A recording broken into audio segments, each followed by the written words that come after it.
Great. Nino, have you, outside of competition, have you spent much time in Australia? No, I have been there for some competition. Yeah. Actually, my first world champion title I won in Australia, Is that Canberra. is that right? Where was Uh, that? Canberra, Okay. two, 2009. Canberra. We say Canberra. That's hilarious. That's Canberra, Canberra. Canberra. Oh, that's how it should be saying. Yeah. Oh, good memories. And Do you, then I've been back there in Cairns for some World Cup racing and World Championships in, what was that? In 50, that's also a while ago. yeah. Yeah, but Even the only chances had to be in Australia so far. It's a bit far from Europe. it is so far, isn't it? Yeah. It's so far. Did you know? I was looking at the map the other day, like the world map, when you see it as a flat picture Uh-huh. and it has all the countries laid out. On the map, Australia is actually much bigger than it appears on the map. So Yeah, they scale they, it. they scale it, yeah. Yeah, I did. There's a cool website. You can go to True Size, and then you can pull all countries to the equator, and then you see the real size. Oh, Because that's the world is the true size. true size. All right, I'm typing And that in then for you like later. and also like Greenland or something. It's way Yeah, too big actually, because it's like, yeah, if you want to put a round Earth on a square paper, yeah. If you believe in that, yeah. yeah, Oh, cool. All right, true size. I've got it in there. I'm gonna look at that later. Um, yeah, that's super cool. Hey, Nino, is this your off season at the moment? yeah. Now I just started training again for 2024, but yeah, I Okay. had some good off time, some holidays, and now I'm back in training. Yeah. What do you do in the off season?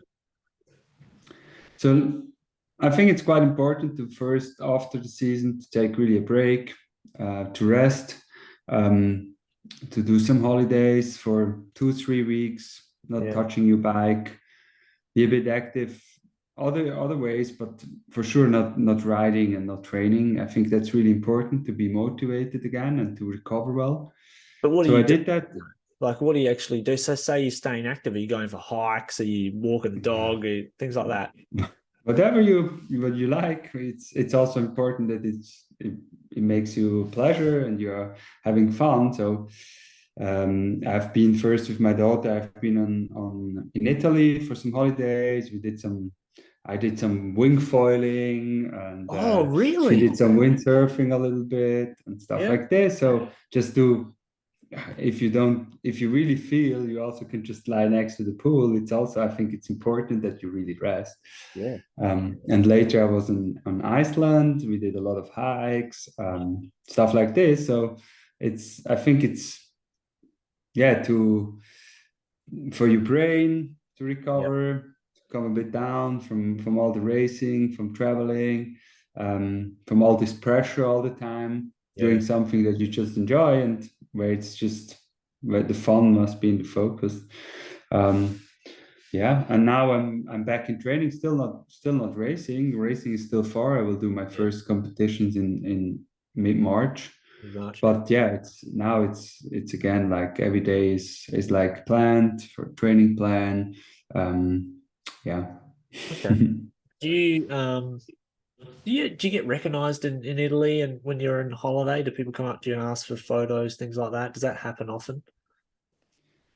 It depends a bit where, like there it's like as soon it's a place where it's like active people and like Yeah. a bit enjoying sports, then I get recognized, especially if there's like Swiss people, then it's happening often. But yeah, it's also applies in Iceland. There was like Yeah. Iceland was actually, I also enjoy that when nobody knows me and Yeah. I just can be a normal person for a while.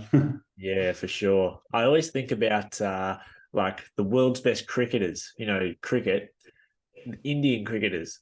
They often Mhm. like one of the best cricketers ever was Sachin Tendulkar. and he couldn't even live in India because he just couldn't go anywhere. Like literally, like in your hometown. Sometimes that's the hardest place to be for an athlete or someone who's got some fame. But It's I guess it's also nice when you see people enjoy yeah, what you do, and see, especially with kids, I quite enjoy yeah, when they make big eyes. Oh, this is this guy I saw on TV or whatever. It's yeah, it's also something really cool, but there's also moments where it's a bit annoying when you lying next to the pool. It's also nice when nobody recognizes you.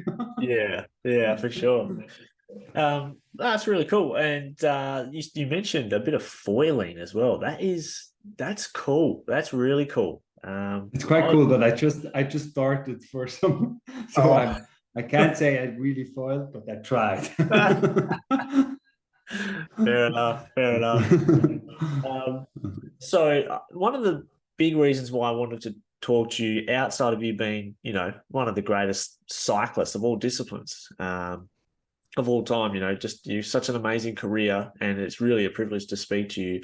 But whilst you've had such a career of dominance, and continued level at the top, and I really like in the last few years how you've been challenged a little bit more from different sides. So, say for example, I guess the newcomers of the sport, like we've seen with Pidcock, like we've seen with Van der Poel, these riders coming in uh, and giving you a real fresh challenge, which is, from my point of view as a viewer, and I love the narrative of cycling. And for me, the new riders coming in, trying to take down the man who's been at the top for so long and still is. I love that narrative. And I just wanted to know, how do you sort of stay like, I don't know, like when you see new riders coming in to the level of Pidcock and Van der Poel as examples, does that motivate you to step things up, or to continue just really trying to find every percent?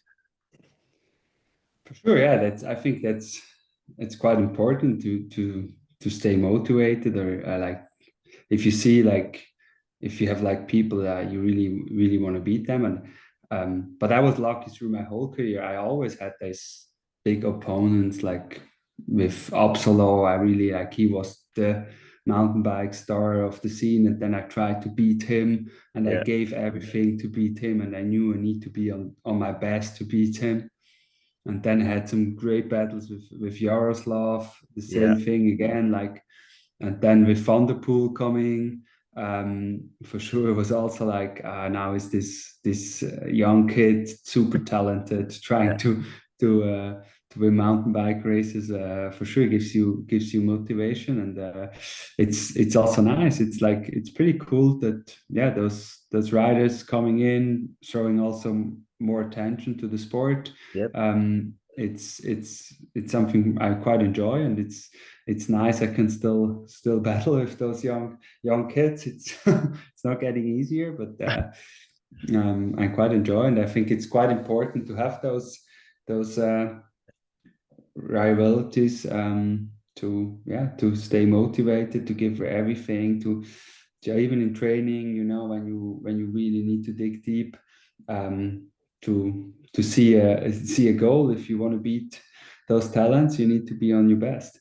Yeah. yeah. I kind of think of it like junior cyclists, and when you were a junior, if when you win all the time, sometimes juniors have it lucky with where they live or just the current crop of talent around them. They might always win the really talented ones because they don't have enough competition around them. But then when they go on to a national level or international level, then they get challenged and maybe they get beaten.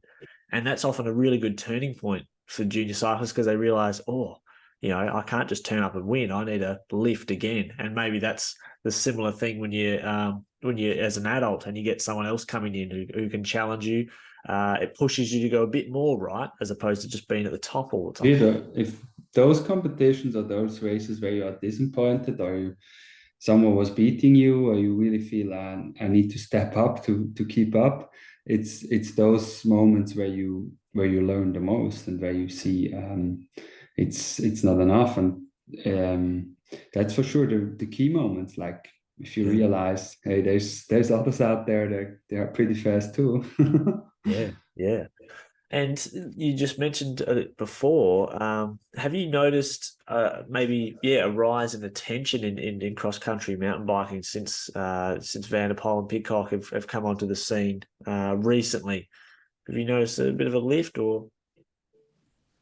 For sure, they also helped, but I think it's also in general the development in the sport. Like since a few years, it's going quite well. It's for sure had to do with a lot Red Bull doing a really great production, Yeah, making the sport actually accessible for a lot of people to actually see what is mountain biking. yeah, I think that was the most important thing in the past, let's say, 8, 10 years, that they really made a great production where you can watch it worldwide quite easy without having too much burdens to go over to. Like, that's for sure was the most important thing. And then, like, for sure also this great racing. It's like tight racing, big battles.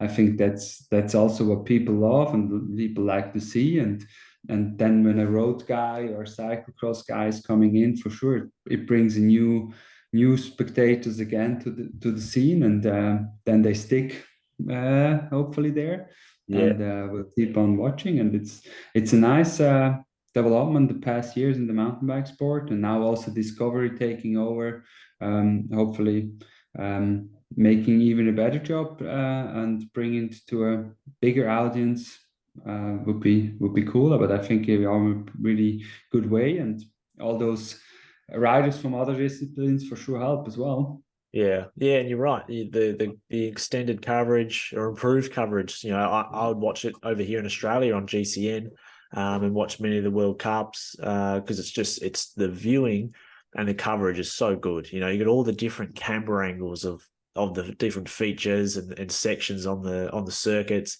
Then sometimes I use the drones, which is really cool. Like I love seeing that. And I reckon, don't you think drones might be the future? Like maybe 20 years time, the entire race might be covered by like, I don't know, 20 drones that kind of swap, bits of coverage. That would be so cool.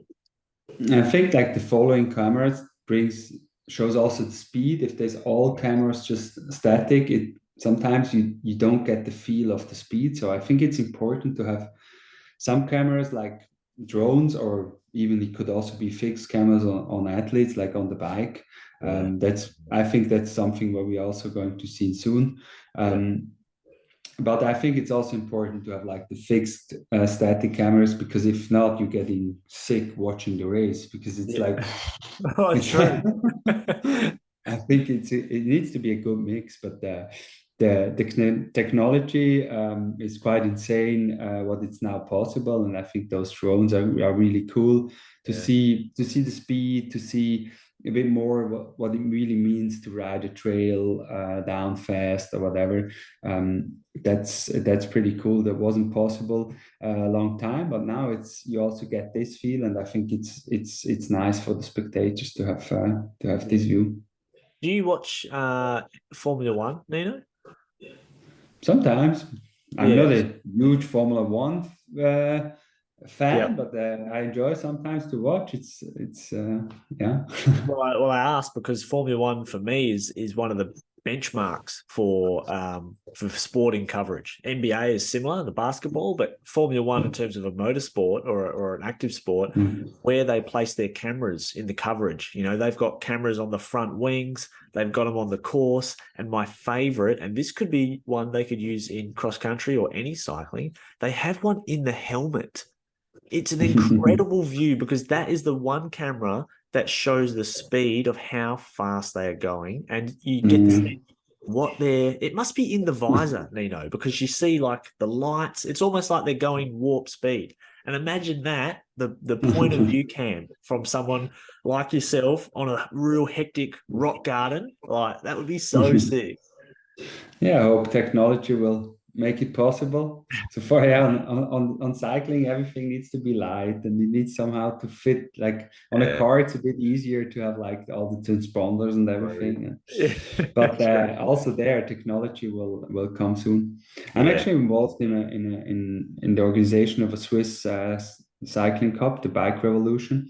And there we have already onboard cameras on the bikes. We use like GoPros on the handlebar, and then the rider needs to have a transmitter in his back pocket. But then we have like live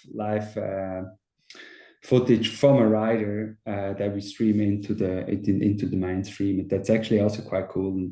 And technology will bring more and more. Like one day, probably we'll all have a small camera in our helmet. Yeah. That's awesome. Oh, that's really good to know. God, yeah, could talk about that forever. Now, this is one thing I'm interested in. Mountain biking, I'm more of a CX and a road man in terms of the sports that I compete in. I've done a little bit of mountain biking here, but in cross country mountain biking, are there certain courses and terrains and features, for example, that suit some riders more than others? Like when you think about a course that really suits you and certain features you like to see in a circuit, what are those features that you can execute better than most of your competitors? Sure, there's like courses that suits the one rider a bit more or the other. It's like it's quite a variety of courses. Like now we see a lot of like modern tracks where they come to a venue, need to build actually 100%. Like Yeah. especially like all those Olympic venues now, they come to a hill and there's actually no trail, and they need to build 100%. So this is like the modern tracks where it's like it's almost like sometimes like a bit of a BMX track or pump track where they build jumps, corners, and try to bring also some natural stuff in with rock gardens. But it never have the same feeling like when you build a track, like let's say in Lenzerheide World Cup, where they have great trails already and they can use those trails and build around those trails. Yeah. So and then there's also like with climbing quite a difference. Some tracks have a lot of climbing that shoots for sure a bit more the climbers, Yeah. longer uphills.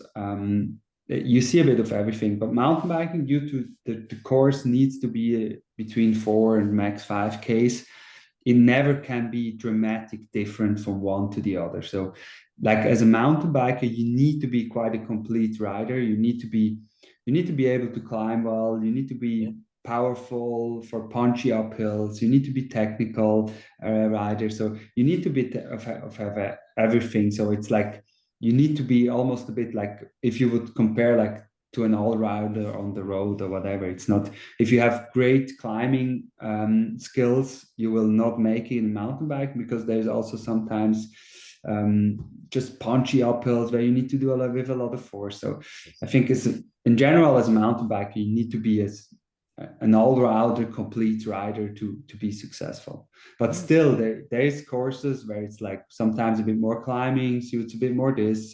Some courses are a bit more technical that suits the more technical riders. So yeah, but I actually enjoy like those tracks where it's quite difficult technical wise. So I'm quite good at this, or I can still have a small advantage over all the riders when it's quite technical difficult. But dry, I don't like that much. Like wet conditions, when it's slippery, I always want to have traction on my back wheel. I like to stand a lot on my bike, and if you got forced to sit, I don't like that too much. And then also like not too short, not too long climbs. When it's like somewhere in between, that's where I'm the strongest. Like a track like Val di Sole, I would say it's the perfect track for me, for my type of rider.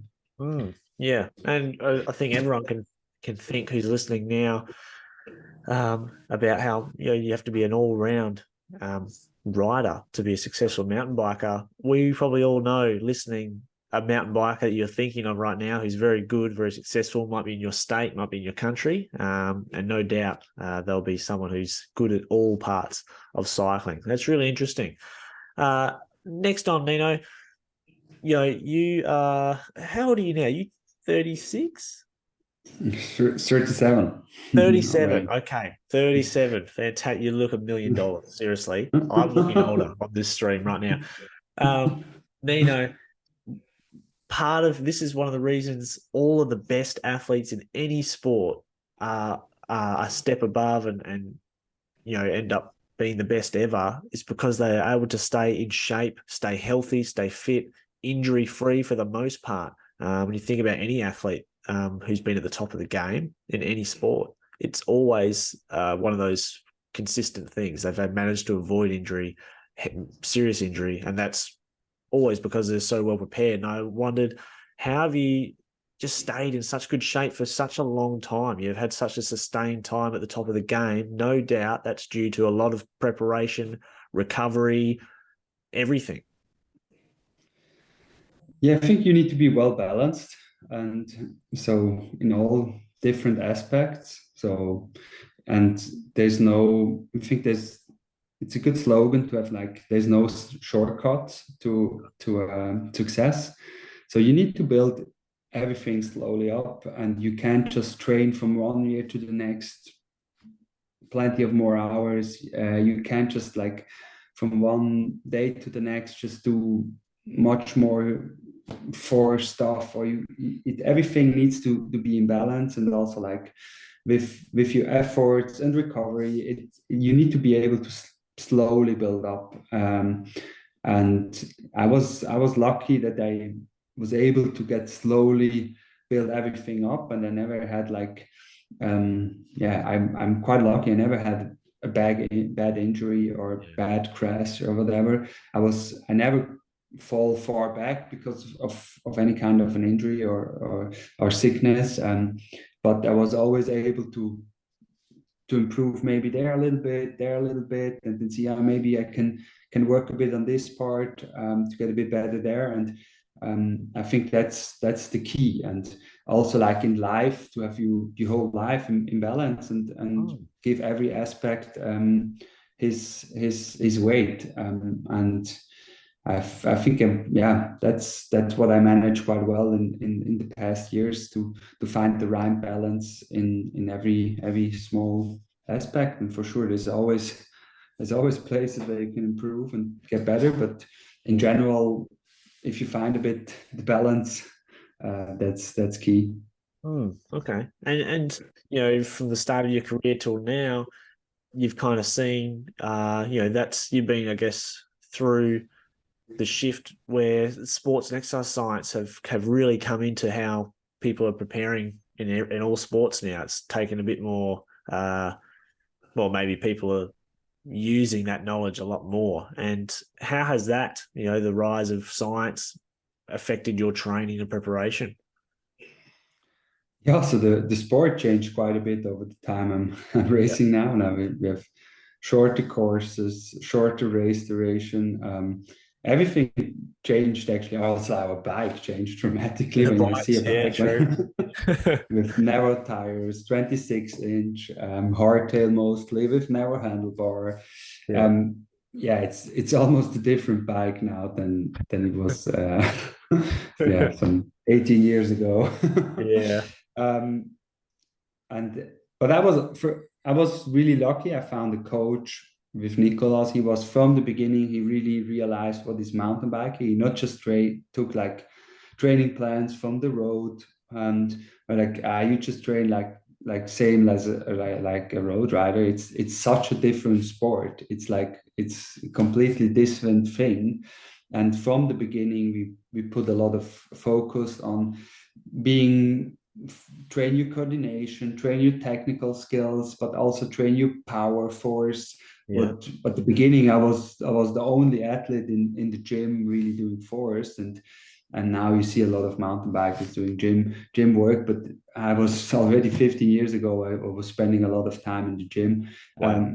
And all those things, I was lucky to also have good people around me to help me, to find the right way. And also with being now 20 years in the same team with the Scots Ram team, it also helped. Like, you build up such a great relationship, and everybody knows where his weaknesses and strengths are, and you can, like, build up and get better, and or at least for me, it's now to keep it. To keep it. That's great. Yeah, it's really unique, the team you have around you, the for such a long time. That's super, super special, and no doubt really influential to your success. Now, the final topic I'd love to talk about is next year. Yeah, next year, 2024, Paris Olympics. Super. Well, Paris, that'll just be nice to have Olympic Games. And this will be your fourth? Fifth. Fifth. You're a 5-time Olympian. That is incredible. Well, you will be. I'm not qualified. I'm not qualified yet. So Not qualified yet. Yes, excuse me. We don't want to jump too far ahead. But even still, 4-time, been to the Olympics 4 times. You're obviously a gold medalist as well, and been close on some other occasions. Does having an Olympics, does that, I guess, I don't know, how does that affect your preparation, having the thought, if you qualify, an Olympics in the background there? it gives a lot of motivation, for sure. It's such a it's awesome to be part of the Olympic Games. It's like, you have the chance every 4 years. It's great to see or to come together with all those other athletes, feeling this atmosphere, this special atmosphere where you have just at the Olympics. And it gives a lot of motivation for me, and to work again hard and try again, hopefully to qualify, and hopefully to battle for another medal. So and Paris, it's also pretty cool. It's almost a home Olympic Games. It's like by train, I'm in 4.5 hours. I'm in Paris, so it feels really close, and that's quite nice. I was like, already with Tokyo, I was like, it's probably going to be my last ones. I really want to enjoy it. But then the whole Corona thing changed everything. It wasn't like the Olympic Games, what it's normally, it wasn't the nice Olympic Games I was hoping for. So I hope I can go to Paris and enjoy my last Olympics on his fullest. Yeah. It's where do you keep your gold medal? I have in my house. I have the 3 Olympic medals I won. I have those 3, and when I won World Championships in Lenzerheide, I got like we say the horn of animal we have here, the Steinbock. The Steinbock. And I have on that horns. I have those 3 medals, cool. the Olympic medals. But all other medals, they don't find any place. Yeah. They are in a box. Yeah, these medals deserve to be shown. Yeah. I've held a gold medal before, and it was Stephen Bradbury's. He's the figure skater. And he won the Olympics in I can't remember what year. It must have been 2000, maybe Sydney. But I don't know if you would have seen the video before, Nino. He was in the final, and all his competitors fell over in the last corner, and he skated through to gold. Like there's 8 competitors in the final of I think it's a 4K, 2K loop, and his coach had told him. And the funny thing was, in the qualifying semi-final to get into the final, it happened then. They all fell over, and he went through first place. He qualified. And so come the final, his coach told him, said, don't you dare try and compete with these other 7, because you're nowhere near them. You're nowhere near them. Sit at the back and hope some of them fall over, and you get a medal. And then you have to look it up. Stephen Bradbury. It's a whole thing. Okay, I need to look it up. And the entire field fell over, and he's just gone across the line like he's won the gold. It was incredible. And so sometimes you also just need to be lucky, or you need always to have the luck on your side. The funny thing was, mate, was for 2 Olympics prior, he was the favorite. He was the Olympic favorite going into the Olympics 8 years before. But someone crashed in one of the Olympic warm-ups, and they cut his leg with their skate, and it took him out. It almost destroyed his leg.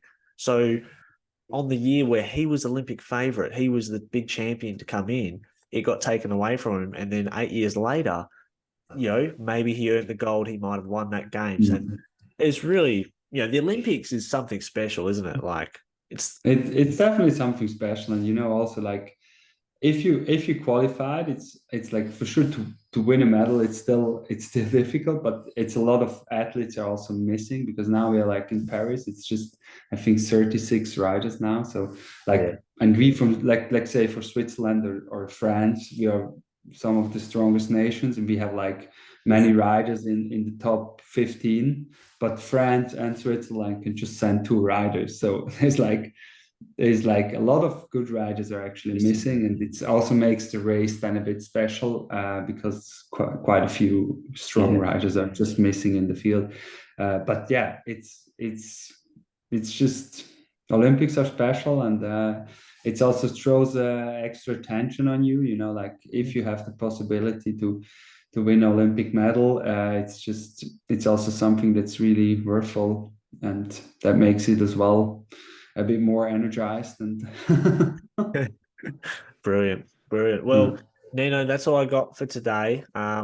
Thanks so much for coming on the Press Room podcast. So nice to speak to you all the way over here in Australia, mate. Thank you. It was a pleasure to talk to you, and hopefully see you one day on the bike. Yeah. Thanks, Nino. Take care. Have a good Christmas.